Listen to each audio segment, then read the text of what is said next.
The night air was colder than before, thick, metallic, and alive with static. Julian Cross stood alone beneath the ruined skyline, the broken watch in his palm ticking slower than time itself. He hadn't been home in days. The city no longer felt like home. Wherever he went, the symbol followed, painted on walls, carved into mirrors, even traced in condensation on glass. The circle, the 3 slashes, the mark of the contract. But something had changed since the asylum burned. The world seemed to notice him now. Streetlights dimmed when he passed.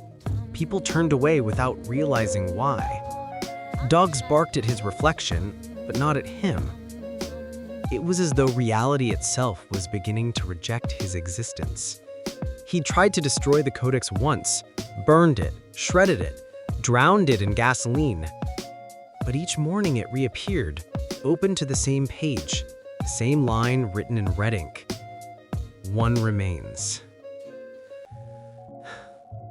Julian traced the words with his finger. He understood now. The First Arbiter was gone, but not dead.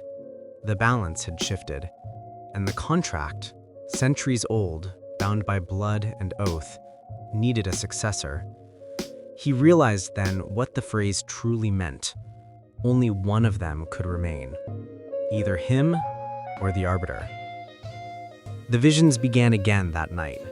They weren't dreams anymore. They were memories. Flashes of candlelit rooms, gravel strikes echoing in endless chambers, a circle of robed men watching as one of them cut his palm and signed his name in blood.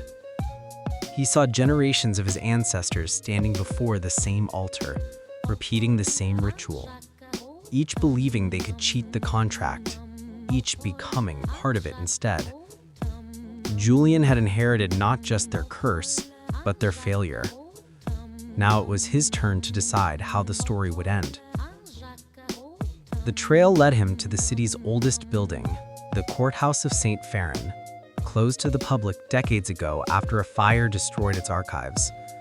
But tonight, its doors stood open, and inside, the faint sound of ticking echoed through the corridors like a slow countdown. He stepped through the grand rotunda, flashlight trembling, light catching on dust that floated like ash in the air. The walls were covered in murals, scenes of judgment, scales, angels, and demons. At the center of the ceiling, painted in fading gold, was a circle intersected by 3 slashes. The same mark, the origin. At the far end of the hall stood a single judge's bench. Behind it, a chair carved from black oak. Upon the chair rested the cracked porcelain mask of Dr. Vale, and beside it, the watch. Julian approached slowly. As his hand reached for the watch, it began to tick faster, then faster still, until the sound filled the room like 1,000 heartbeats overlapping. The air rippled. The murals began to move, figures within them shifting, turning, watching. And from the shadows behind the judge's bench, something emerged. A silhouette formed from smoke and memory, its outline human, but its edges undefined. The Arbiter. But this time, it was not Dr. Vale. It was him. His face. Pale, expressionless, eyes hollow. A perfect reflection of himself, bound in crimson light. The Arbiter was never a person. It was a role, a mantle. The contract needed a keeper, and it had chosen him. The two stood opposite each other, mirror and man, in the courtroom of ghosts. No words were spoken. None were needed. The walls began to dissolve, revealing layers of history beneath. The asylum, the burned chapel, the old trial rooms where men begged for mercy. Each scene flickered and vanished, looping in endless cycles. Julian felt the weight of all their sins pressing on his chest. Every verdict he'd manipulated, every innocent he'd condemned by omission, every not guilty he'd bought with his skill and pride. The contract was never about blood. It was about balance. To win at any cost meant something else had to lose. And for years, Julian had tipped the scales in his favor. Now, they demanded correction. He stepped closer to his reflection. The ticking slowed. He could hear only his own heartbeat now. Steady, deliberate, and fading. The Arbiter raised its hand. In its palm, the codex appeared, open to the final page. The ink shimmered like fresh blood. Julian reached for it. Their hands met, and in that instant, time stopped. The world folded inward, the walls crumbling into white light. He found himself standing inside a void, an endless courtroom stretching beyond the horizon. Rows of invisible figures whispered his name. Each voice was one of his victories. Each whisper, a price unpaid. Balance is restored only when judgment is shared, the voices echoed.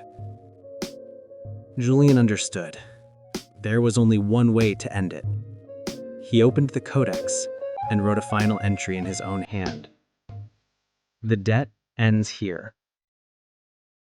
Then he pressed his bloodied thumb onto the page. The codex ignited.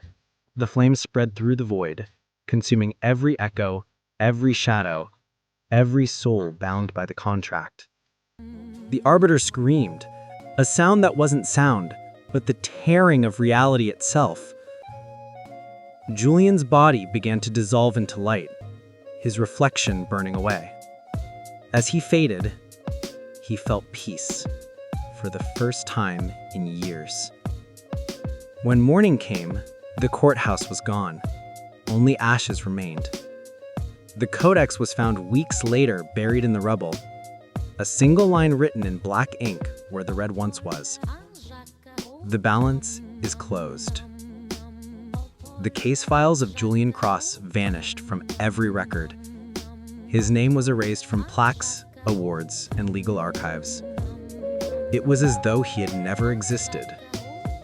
But sometimes, when a trial ends with an impossible verdict, a faint ticking sound can be heard in the silence that follows. A reminder that balance, once broken, always returns, and that justice never dies quietly.